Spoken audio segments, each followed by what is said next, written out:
community. So for today's session, it's management challenges in implementing change in snow and ice control. And I was fortunate to see this presentation from Lee Perkins, who's the County Director of Public Works for the County of Renfrew, at the American Public Works Snow Conference, an annual conference that highlights many aspects of snow maintenance, winter control. And Lee was presenting at that conference, and I thought, wow, he's presenting to this North American wide audience. Let's see if we can bring him in to speak to the Ontario community. So Lee's a graduate of the Athabasca University in Alberta, a graduate of the College of the North Atlantic in St. John's, Newfoundland, with a civil engineering technology diploma. Lee began his public works career in 1994. After gaining 25 years of municipal experience in all aspects of public works within various jurisdictions from Eastern Canada to Northern Alberta, Lee joined the County of Renfrew in January of 2019 as the Director of Public Works and Engineering. So Lee has dedicated his career to public service, overseeing at times over 60 professional employees and offering the efficient and effective delivery of all aspects of public works. He's a lifelong learner. He's a certified he's certified by APWA as the Public Works Manager through the Donald C. Stone Center. He's the first one, I think of our Canadian participants to do that. And he's very involved with APWA. He's PWX is the annual conference that APWA puts on, and Lee takes part in helping out with reviewing that as well. So thank you, Lee, for joining us today. And I will stop sharing my screen now and hope everyone enjoys the webinar. Thank you, Don.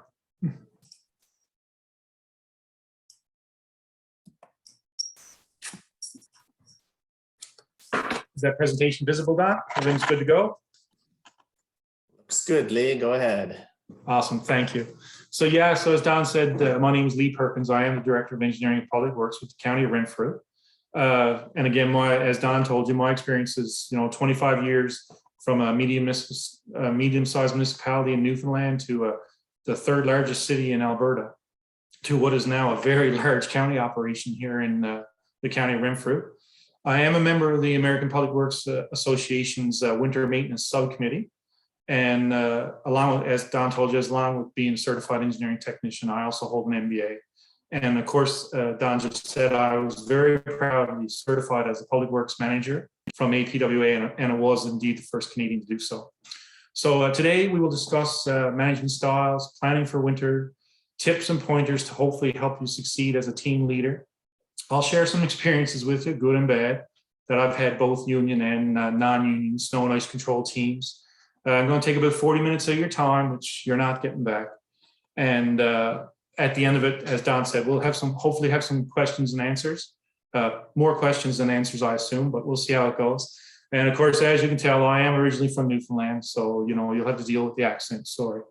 So this is a new way of presenting for me. I've done it a few times now, so I kind of miss the interaction with an audience and stuff, but hopefully we'll be able to get together soon enough. And until then, just make sure you stay safe and be kind to others, especially now with this vaccine passport thingy. So traditional management styles, of course, are, myself being a Gen Xer, I've experienced all three types of these guys, right? The yeller, the forcer, the carrot holder. Unfortunately, none of these were particularly motivating for me. Of course, I did respect the forcer because it was new in my career, and that gentleman, of course, was old school, and you never questioned the knowledge. You just did what you were told. The biggest issue in that environment, of course, was there was absolutely no outside of the box thinking. Trying new things was frowned on, of course. And being a Gen Xer, of course, we were basically the first generation to be able to use technology, somewhat smoothly and with a bit of suave. So that was always seen as a threat to the establishment. So, and of course, the yeller and the carrot on a stick leaders. I never took to those ladies or gentlemen well either. So And again, for the most part, these people, these styles, of course, they believe knowledge was the power. And if they knew more than you, that they were indispensable. So, and of course, what I tell people is, by the way, absolutely no one is irreplaceable. The saying at my former employer's HR department, which I left voluntarily, I wasn't asked to leave, but the former saying was that, if you die on the job in your chair, we'll have your job posted in the newspaper before your obituary. So no one's indispensable anymore. So the modern manager. So obviously teamwork, helping staff up, participatory. You're definitely shifting your focus from yourself to your team members. It's a much more team focused. All team members have a responsibility in the group.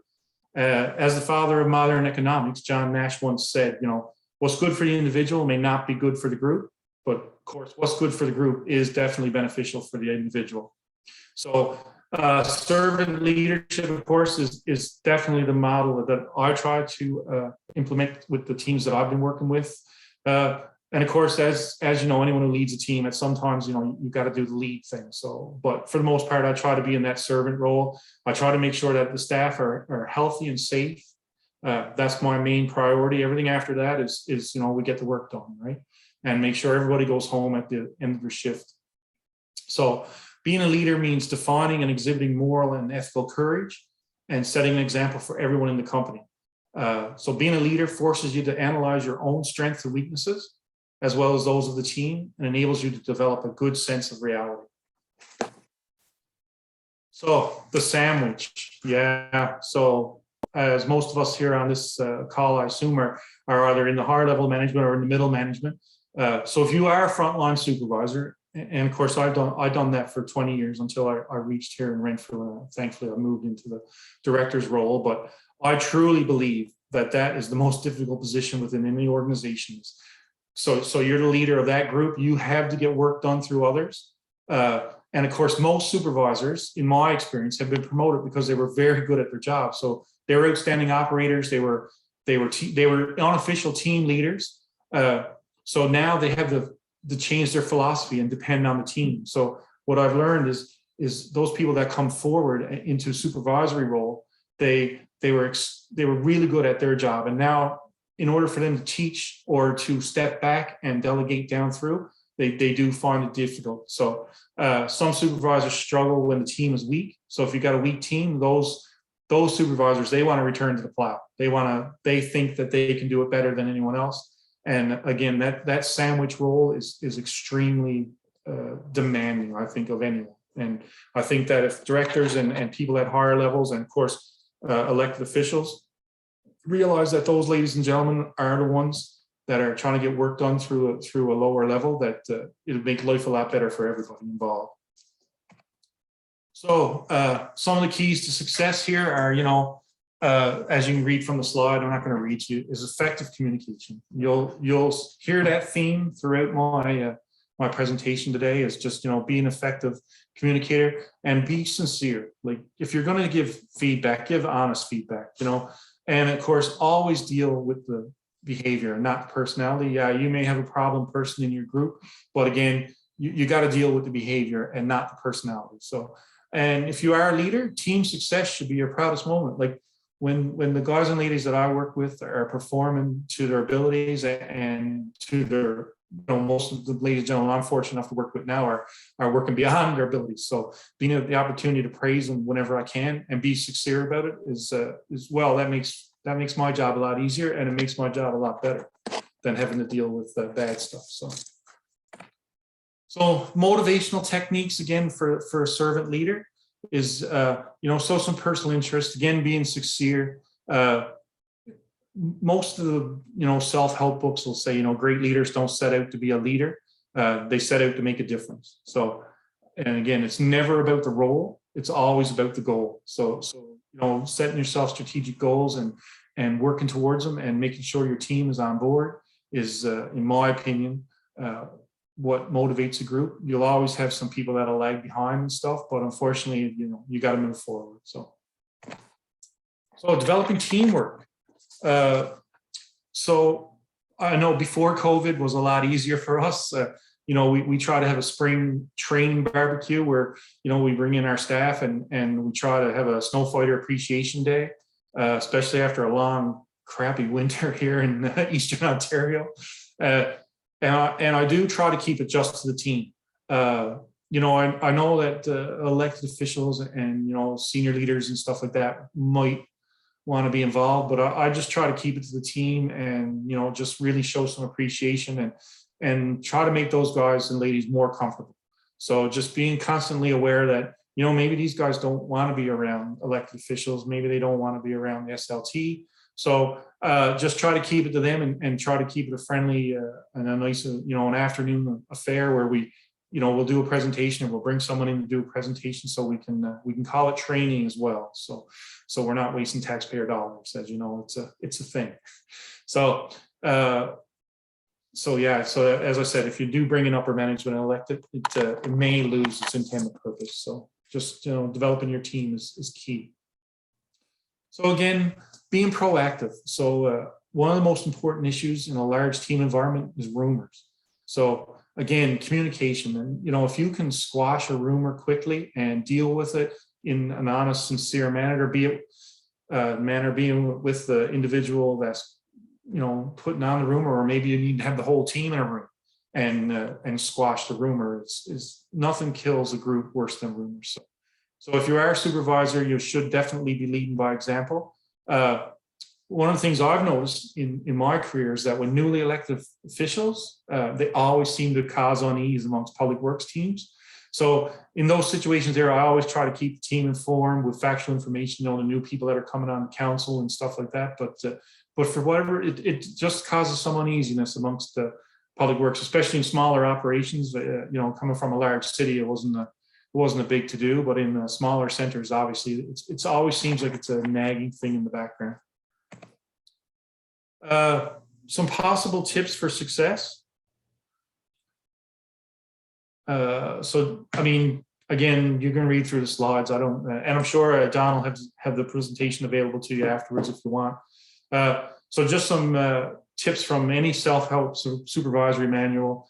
I don't know if you want to, but you may want to read Good to Great by Jim Collins, The Leadership Pipeline by Ram Sharon, Stephen Dodder, and Jim Knoll. And of course, one of my personal favorites is Leadership by General Rick Hillier. And of course, the father of modern management, Peter Drucker, is an excellent source of management tips. And again, Peter Drucker, who, you know, wrote these books in the late 40s, early 50s, right? Like, I just found it really interesting that you can go back, review it, and, you know, his personal view of charisma as it related to leadership. And of course, what he calls that is misleadership. So being charismatic. So I found it very interesting reviewing this presentation a few months ago. And of course, at that time, Mr. Trump was still the president of the United States. And I always thought, well, what you know, Mr. Drucker must have been well ahead of his time when he come up with that charisma as it relates to leadership.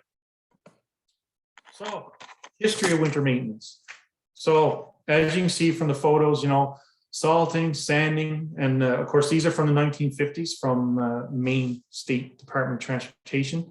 But obviously nowadays, the motoring public is demanding much more than just what these guys and ladies are doing here. But at the end of the day, the basic elements of the job remain the same. And the main goal, of course, is to provide safe and reasonable winter driving conditions. And one of the interesting things here is note the wingman in the bottom left corner on that slide. I'm sure those guys don't like it when it's a cold day, but yeah, it must be. There's a few changes with modern equipment for sure. So with that said, the modern snow and ice control, you know, new wing plows with pre-wet salt applications. In this picture here, there's a Gilletta sliding sander spreader. So it's full European design. It can be used for direct liquid application. Most agencies now have an RWIS station, road weather information system on the side of the road somewhere, or at least they're subscribing to an enhanced weather service. A number of jurisdictions in North America are using variable speed limits. So British Columbia, City of Lethbridge in Alberta, Washington State is also using this. There's an option as a number of motorists want to drive controlling the speed is of course an option for winter and summer use actually, but mostly for winter. as you'll know, motorists want to drive the speed limit. They don't want to drive to their ability. They don't want to drive to the conditions of the road. That whatever the posted speed limit is, that's what a number of individuals try to do. So if you can control the speed limit, as you see from this, those variable electronic signs, the philosophy here is if we do slow them down, the chances of them having an injury accident are greatly reduced, because obviously, as you guys are in the business and ladies are in the business as well, the difference between 60 km/h crash and a 90 km/h crash is, potential for some broken bones to death. So, if we can slow them down by using electronic means, then it's definitely an option in the snow and ice control toolbox. Again, this technology can certainly be overwhelming at times. The Matter Manager is basically on call 24/7. Everything is on your phone. It's fully electronic. It's, you're constantly answering phone calls. You're dealing with your team. You're dealing with the elected. So you're just constantly plugged in, especially during a snowstorm. I know I'm constantly plugged in, and I know my managers are constantly plugged in, as well as the staff. So yeah, but again, as a manager, if you don't measure it, then you can't manage it. And again, that's from Peter Drucker. I'm not telling you guys anything you don't know. But today's instant information and constant conductivity and the ability to be more proactive with direct liquid applications definitely can help your team be more successful. So again, the technology is there for anyone who desires it, but again, it can be overwhelming. So if you're not moving forward, are you standing still? Well, if you're not tweaking and improving and trying new equipment, yeah, maybe you are standing still. So a great friend of mine, Mr. Brett Hodney, which is the public service director in West Des Moines, Iowa, he's been hugely successful because he's basically a guru in snow and ice control in the United States and around the world. The gentleman has traveled to China, to Russia, to teach winter maintenance to people that live winter almost year round. But he's been very successful because of his profile. Vendors now come to him to test stuff. So if you're in a position that you have good contacts with your vendors, ask them if you can test stuff, because most vendors are willing to do that within reason. Of course, they're not going to give you a $100 million truck or anything. But I know here in the county of Renfrew, for example, last season we tested some different cutting edges, not so successful in rural for us. But again, they were a complementary set of very expensive cutting edges, and my guys and ladies were good enough to fill out the forms that were required from the vendor. But we got to try a different thing, and so hopefully we are moving forward somewhat. This is very slow moving, but we are trying. So agencies, yeah. Again, this slide, every agency is unique. I've been fortunate enough now to work for 4 different agencies, and yeah, every single one of them is a little different in how they do things, or how they're structured or whatever. So again, moving from a small municipality in Newfoundland to a medium-sized city in Alberta, and now of course to a large county operation, definitely differences. So again, changing a snow and ice control program might be very difficult if you're new in the role and stuff.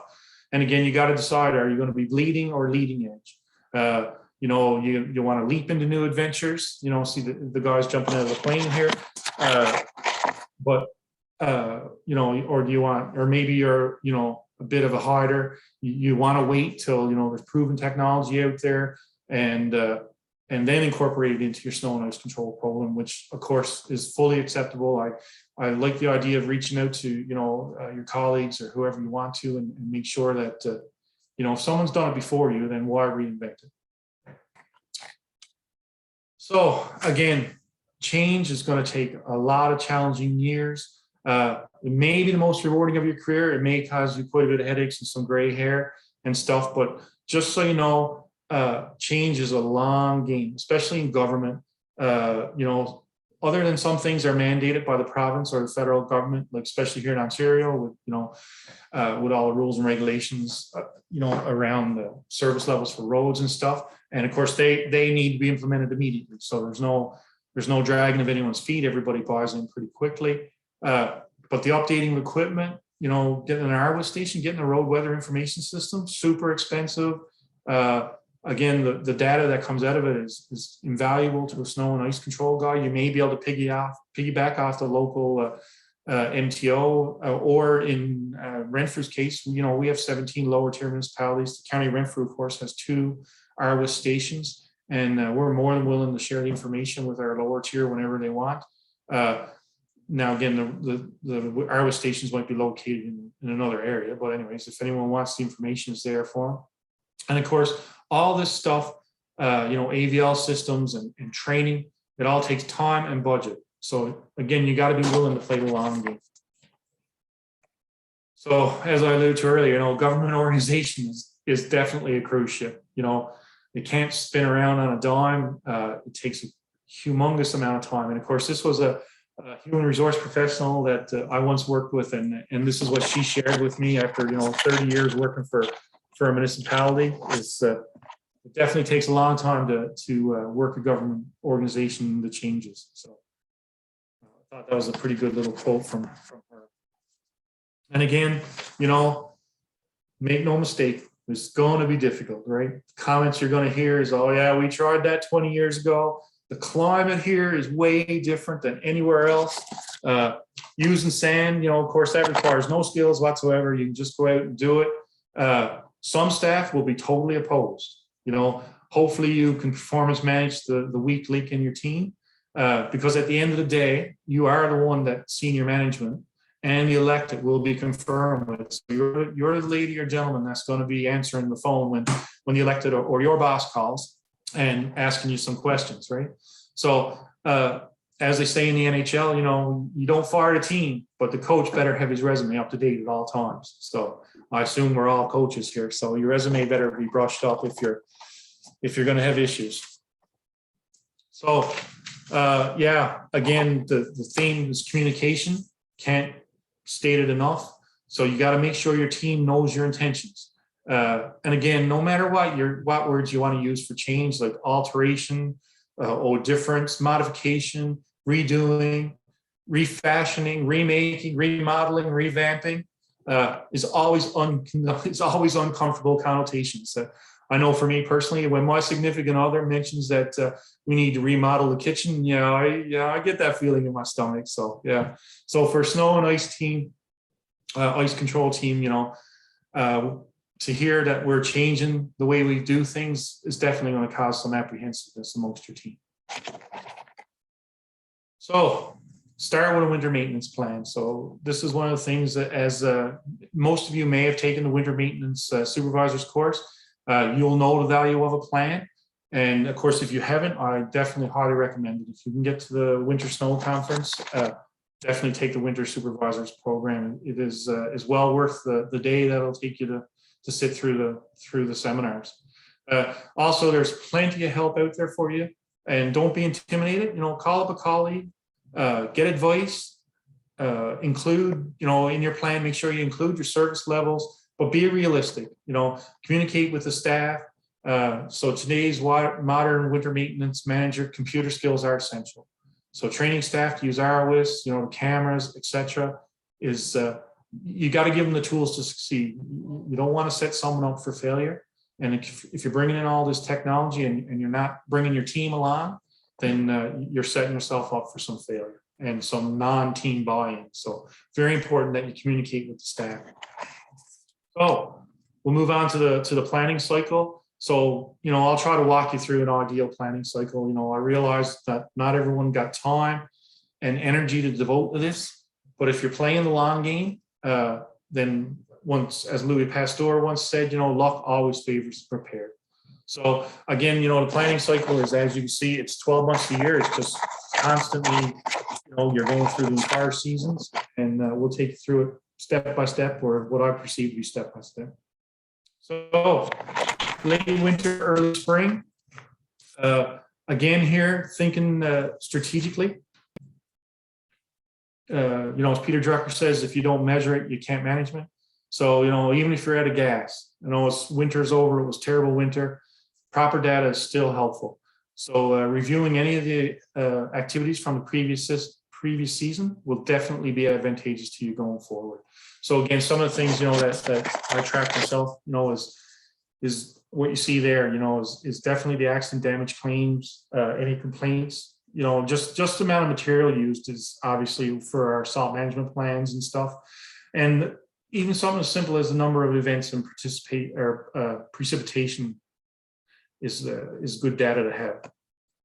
So of course, spring, you begin on the road to get a plan together, and it will be, as you're playing the long game, of course, it'll be, you'll start doing some cut and paste stuff.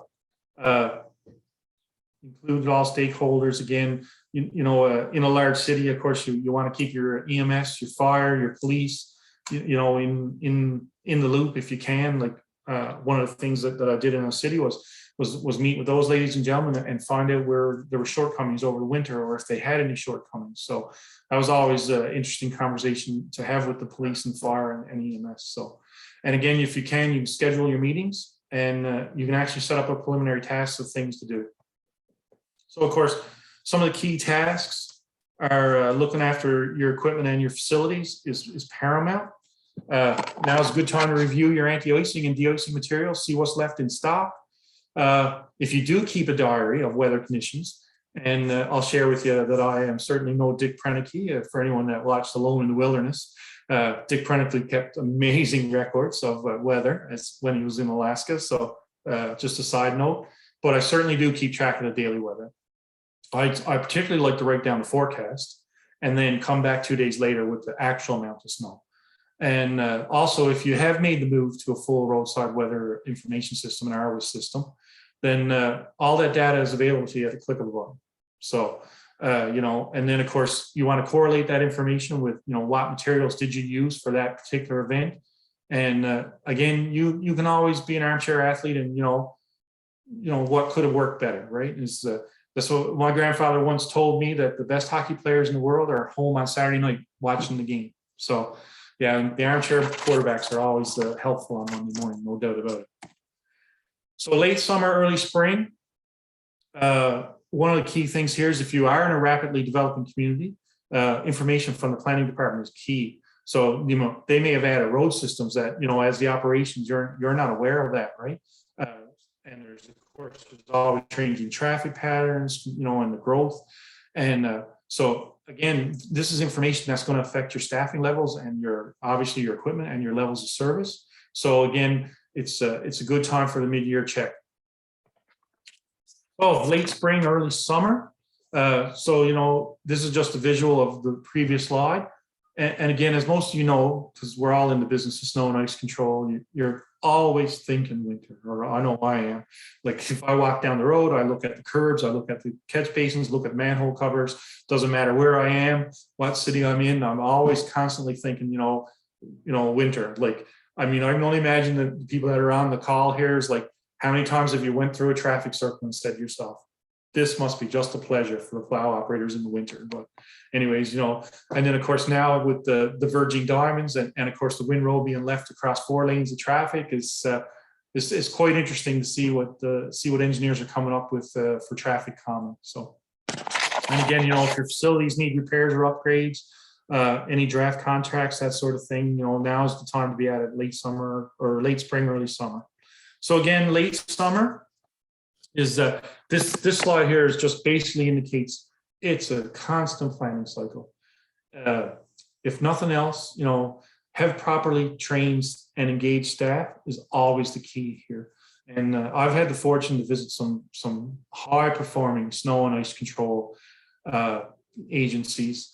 And again, like when you walk in as a visitor and a guy on the floor, asks you how you're doing, what you're there for, and you tell them, you're a snow and ice guy, and they immediately, might be the middle of the summer, and they immediately go into, oh yeah, last winter it was so bad, but we tried this new piece of equipment, and you can really tell right then that that's some engaged employees. So I always love to see that, and it doesn't happen a whole lot as much as I would like, because I would love everyone to have the same energy about snow and ice, but of course, we live in Canada, and 2 seasons, construction and winter. So, anyways, maybe the Americans are not so they're so pleasant because they get less winter. So, moving on again to late summer. If you had any contractor that you need to issue new contracts for, now is your chance to look through them and get them put together. Developing a public outreach program, again, in a city, this is really important. And I'm actually learning now in a large county operation that the communication here has been, hum-ho for the last 20, 40 years.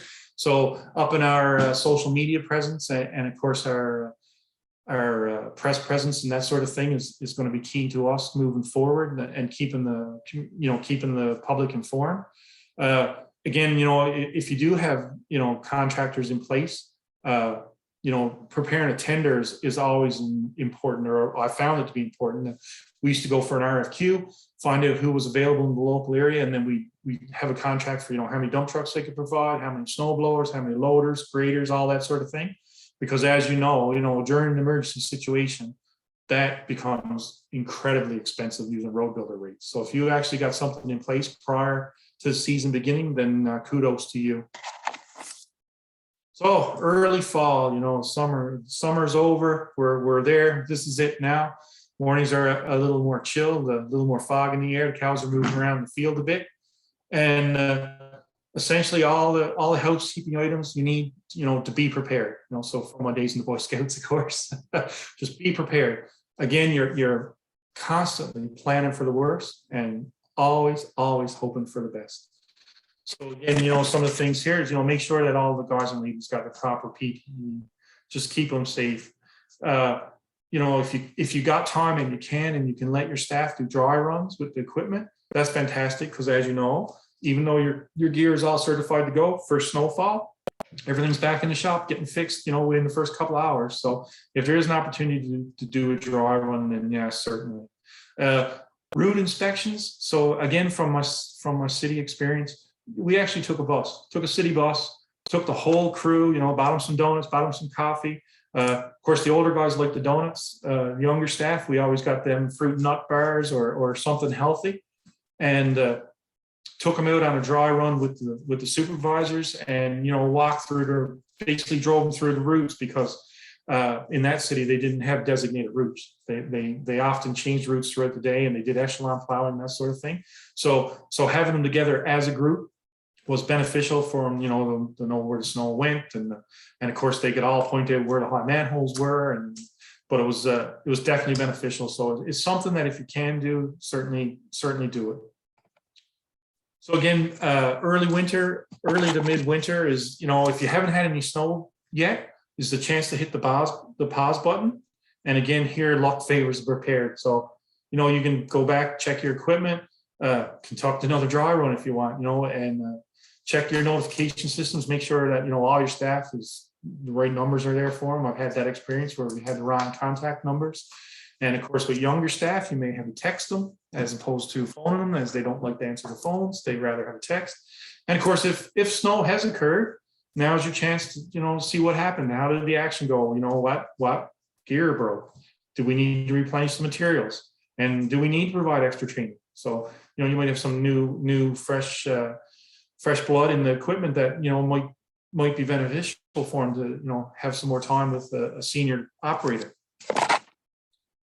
So again, here, I'm not going to tell you nothing you don't know. So the reason, for a written plan is important, so that you can communicate the intentions of winter snow and ice control program. You share it with the staff, and it's definitely helpful for succession plan. And because, as you know, there's always the potential that the coach may change. So, having your successor behind you that knows all the stuff that's going on. So of course, this reminds me of a story of a former leader of Germany.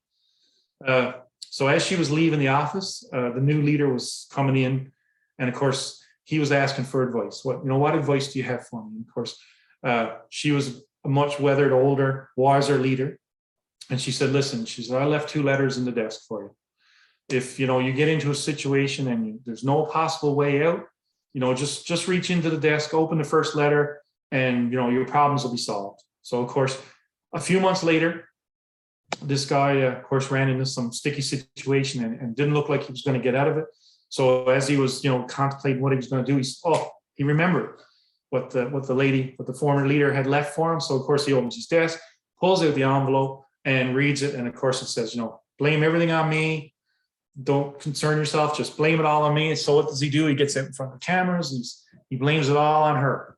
And of course, works like a charm. Everything is just perfect. So anyways, several years later, he's in another situation. And of course, no options and nothing, and bang, he remembers to pull the other letter out. So he opens up the other letter, and of course he reads it, and the other letter said, sit down, write 2 letters. So anyways, I always thought that was some good advice. So, again, on equipment, there's numerous presentations out there, numerous vendors out there. Certainly encourage anyone, to make sure you're keeping up to date on the new equipment and stuff. English economist John Maynard Keynes once said, the difficulty lies not so much in developing new ideas as it is escaping the old ideas. And I mean, how true is that, right? The old way of doing things is the old way of doing things. It works. We've done it for years. So, developing new ideas is pretty tricky, right? So again, at some point in time, hopefully we'll all get together and chat and, be looking at equipment on showroom floors. So I'm looking forward to that. So some new and old ideas, of course, obviously I joke a little bit here, but apparently, according to Subaru there, if it rolls, someone's going to put a plow on it. So, with that said, the young fella in the top right there, I hope he's got a good career coming in public works. So, but there's lots of new ideas and lots of old ideas, and I'll share some with you, hopefully. So here, of course, this is a new salt sand spreader plow equipment. And of course, as you know, it's become quite complicated. So even though the job remains the same, clearing snow, applying deicer or grit, the ability of the modern snow and ice control manager to control the amount of material being applied is becoming much more significant.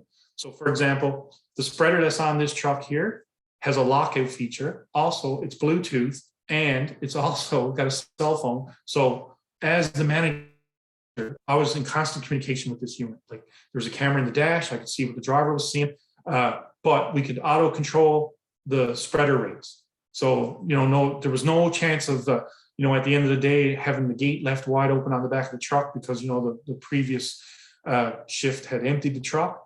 That didn't happen with this truck. So one of the interesting items on this thing is the European style spreader on the bottom left there. It's just interesting to see what the Europeans are doing. Of course, this is a European spreader. So some agencies, of course, now are actually custom building spreaders. I've noticed a number of places in the US and in Canada where, the mechanics in the shop are actually building different spinners for the trucks. So of course, these European ones are obviously they're combining a high volume of liquid at the spinner. And of course, the way the shape of the spinner obviously creates a mixing pattern. So had some great success with this. Of course, it was a hard sell for the new guys. They like the Dickie John and the flicking on and off and the blast and all that stuff. So, and of course, being tracked on EVLs and cameras in their trucks and stuff was issues. But of course, we worked through it. My mantra is always, if you're doing what you're supposed to be doing at your job, you've got no concerns whatsoever. So, but it was an interesting move from, the basic spreader boxes to move into these wing plows and European spreaders and things. So, of course, the key to all this, staff training. So, share the plan. Share your plan with all your staff and your supervisors. Of course, again, back to, training these people. If they're not trained, you're setting them up for failure. So make sure you're training them, give them the tools they need to make it successful. One of the things here from this training exercise was, the younger staff are all about it. They just soak it up. The older guys, of course, are always, a little hesitant and stuff, but if you can bring in a peer trainer from another agency, because as I've learned, you're not an expert unless you're from at least 100 kilometers away from your own community. As most of you will attest to, we have to bring consultants in from cities to tell us, how to put a culvert in. So again, if you can get that peer-to-peer training with an approved trainer from a different agency. I know myself, I've used Matt Dolan out of West Des Moines, Iowa. Matt is an amazing grader operator, and he runs these spot, snowplow operator training seminars all over North America now. So, and again, he's a guy who spends a lot of time in the seat, and he can actually work with these ladies and gentlemen quite well. So obviously this slide is pretty self-explanatory. Why training? Well, there you go. And just so you know, that's Matt Dolan in the top right with the grader off into the ditch there. So we always like to poke fun at Matt for those things. And again, you're talking proper training can be the difference between a minor accident, as in Matt's case there in the top right, and a major accident in the bottom right there. So, difference between a non-injury and an injury, which again is the key here, is keeping the staff safe. So one of the things is, these plow trucks nowadays, they're costing, I know the county of Renfrew's last one was close to $350,000. So, would you just take your permanent son or daughter who just got their driver's permit and let them drive the Lamborghini? Because it's the same cost, without some training and without some knowledge, So again, in my experience, most people want to succeed. So you've got to give them tools to be successful. And again, I think that's an attribute of any good leader. So again, as you can see from that one there, that's you ran aground in land, so not good. So practice. And again, I know everybody doesn't have the time and the effort that goes into it, but you watch the fire department. Those ladies and gentlemen practice constantly. That's why they're good at what they do.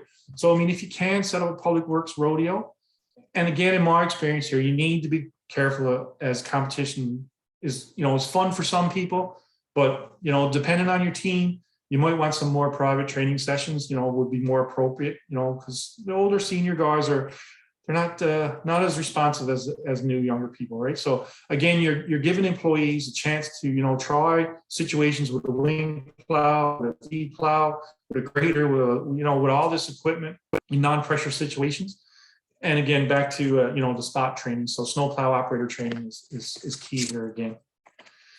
Communication. So again, the theme of communication. So work with supervisors and staff. Prior to an event, if you can, snowstorms coming on the weekend, getting these ladies and gentlemen in the office for a staff meeting on Thursday or Friday is a good thing. You want to make sure there's clear expectations prior to the event. If you do use a priority salting or sand systems for routing the snowplow, then make sure all the staff is aware of that. If you're doing anti-icing, you want to make sure your supervisors are well versed in weather forecast and all the requirements to do anti-icing or de-icing. Anti-icing, yeah. So again, if you've got, back to the fire and the EMS, debrief after the event. Again, no one wants, time is of the essence. Crews always have questions after the event. And plus there's a chance to get some really good feedback. And again, this will affect your plan, because inevitably your plan is going to grow, change. Again, no one knows better than the guys and ladies who are out there driving the trucks and on the roadway. So, it's an opportunity to work with your plan. So again, multi-generational workforce nowadays, team leaders are in a unique situation in this day and age, and, just the potential for 4 different generations in the workforce. So you just got to be aware who you're communicating with. I've had experience where, you're conducting a team meeting for a forecasted snowstorm over the coming weekend. And of course, knowing that overtime is voluntary, you're looking down through the group, and the seasoned veterans are sitting there smiling. They're, white gold is coming. We're going to get some overtime. We're going to, get some serious overtime pay. But then you look over in the other corner, and all the younger members of the team are there. They're looking at the forecast on their phones. They're flipping through. They're planning their weekend skiing, right? And unfortunately, as the manager, as the leader, you got to tell them, sorry guys, you're here for the weekend. Sorry, you're not going to get a chance to go skiing. So I always found that the dichotomy in the group was always amazing. So, you might not be a popular fellow or lady when that happens to you. So again, a great mentor of mine once told me, that if you're not making mistakes, then you're not trying enough new things. So, I encourage people to get out there, try new things. You are going to make mistakes. We're all human. So, again, try to make subtle changes if you can. Some of the most rewarding experiences in my career is seeing my friends, my coworkers, employees, and supervisors excel in what they're doing. And to see their faces after they've been successful has always been just a fantastic experience for me. So again, change management is difficult. I'm not here to tell you that it's going to be great, it's going to be easy. The perfect example is what Winston Churchill said. If you're going through hell, then you keep going. There's oodles and oodles of leadership books out there. The AP, the American Public Works Association, and of course Canadian Public Works Association Library has numerous specific to our field books on the subject. There's lots of websites and articles out there that have been written about change management. So, I mean, I thoroughly encourage you to do a seminar, you know, a webinar, YouTube, TED Talks, you know, whatever way you want to podcast, whatever way you want to get your individual, you know, information and you know, look into leadership.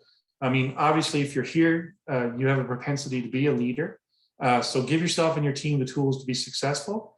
And, you know, it can be done. It takes a lot of patience. It takes a lot of time and a lot of persistence. And so with that said, that'll clue up my presentation. So, I mean, I hope you enjoyed it. My contact info is right there on the screen for you. So, I mean, obviously, one of the greatest features of this is, as Don told us earlier, you know, is the ability to network in the Ontario Public Works Association. And I mean, I truly know we're all looking forward to getting together, you know, again, in person. And so what I've been telling people, you know, through these things is, you know, reach out to someone that you met at a conference, you know, a couple of years back, and just touch base with or her and just see how they're doing, and, you know, keep that line of communication going, and just be safe and be kind. And with that said, I will hand it back to Don for any questions or comments. Thanks, Don. All right, thank you very much, Lee, for that presentation. Lots of great points there. Checking out there, we do not have any questions or anything going on in the chat there, but yeah, I see from your presentation, I mean, it is our world, you know, we have a great high quality of living here in our area here, and the expectations from the public and from the staff is very high for service, and we all have internet experts out there, etc. Right? Yeah, no, just the challenges that we do have. I mean, like you said, the supervisory position is definitely one of the hardest positions in the public works realm. Balancing that technical side, you could be the very good technical background, and having being able to have those people skills, the leadership skills, the motivational skills to work with your staff, and also to answer to the public is quite something. I see, Lee, you bring a lot of a mix of both, right? You certainly quite a number of leadership resources, etc. So that's great to see. Just a question for me: what's your preferred? You talk about communication styles. What's your preferred communication? How do you get the word to your supervisors and staff, or what's your preferred style? I prefer face to face. Like I guess I'm 51 years old, so I was brought up in that school of the eye contact and stuff. So unfortunately now, County Renfrew, of course, is large geographical, so we have 4 patrols. So I'm just doing my supervisors meetings by visual, but of course I still, following all the COVID protocols. Of course, I still get to visit with the guys as much and ladies as much as I can. But yeah, I prefer the staff meeting, and I'm hopeful that my staff believes that I'm open and honest, and for the most part, they can ask any questions as long as they're appropriate. And of course, anything that they need is face-to-face time, of course, is always important. And of course, again, back to, if you do have the problem employee, dealing with the behavior and not the personality is the key that I have learned over numerous years and many trips to HR. Yeah, that's true. Bring up the HR stuff in the COVID world. I mean, that's just a whole new realm here that communicating those changes. I know we have policy changes coming at us all the time, and from a director, department head, to get that information to your managers and supervisors, it's a challenge. And it's not necessarily, it's coming from another department, but it's a corporation. You do have to do that work. Challenges up there in Renfrew. Now we're getting into our second season of going through COVID, right? So and that's one of the things I've learned in life as an anecdotal is when you move to a new place. And of course, all my moves have been during the winter, and everywhere I move, they're always like, man, you should see this place in the summer. So what I've learned from that is that means winter is terrible. Yeah, well, I can't complain. Got a really, really strong team here at the County of Renfrew. Got two really great managers on the engineering and the public works side. And again, young engineering staff, but keen. And the public works guys are, I mean, they're doing 50-kilometer round trips. So, during the plow season, and they're always dependable. And I've no complaints. One of the best teams I've worked with. Very Great to hear. Great to hear. Yeah, you mentioned about the public outreach and the education side of things. So we have come in October. Yeah, we got John Parsons from City of London lined up, and he's got a presentation on social media, how they use that in their snow operations in the City of London. So we're looking at having John later in October present on that. So for those of you on this this webinar here, that might be something that you'd want to check out. John presented at the snow conference as well last spring. So I've cited is really, really interesting. Young man with got his finger on it, right? Because there's no way to keep track of it, right? Like Facebook now is for our generation or lives, and Instagram is for younger, and Snapchat's for younger again, and just WhatsApp, and there's just so much out there, right? And Twitter, of course, and I know coming from the city of Lethbridge in Alberta, where they were paper adverse, so nothing was ever paper. They used they had an entire communications group that, I mean, banging out messages every 10-15 minutes. So as the snow and ice manager, I mean, I was constantly on my phone, Twitter, Facebook, and it was all, live stream, right? Immediate. So it was an interesting time. So it was kind of nice to get back to Ontario, where it's a little normal and not a lot of connectivity in the county is a little sketchy in places. So, okay, that's a good thing, I guess. At times. Well, I don't know if it's a good thing or a bad thing, but it's demands on the snow and ice guys not as great as it was in Lethbridge. They were very, very demanding entity to keep satisfied. So okay, well, with that, just before 1 o'clock here, so thank you very much, Lee. I really appreciate the presentation. I'm sure all our attendees did as well. Please, folks, to continue to tune into the Ontario Public Works Association, our webinars, our OPW Connect, or just the many different events that we do host through OPWA. So, and Don, Cameron Harper has their hand up. Oh, you want to ask a question or not? Oh no, never mind. The hand's gone. Yeah, I don't think you can answer that. We got to use the question. Yeah, you're more than welcome, Enrique. Thank you very much for tuning in. Yeah. Oh, accidental click on the button there, my camera. That's okay. Okay. Perfect. Awesome, Don. Thanks so much for the opportunity, man. Really appreciate it. Yeah, thank you very much, Lee. That was great. All right, everyone, take care. Have a great winter season. Again. All right. See you, everyone. Thank you. See you. Thanks, Don. Take care.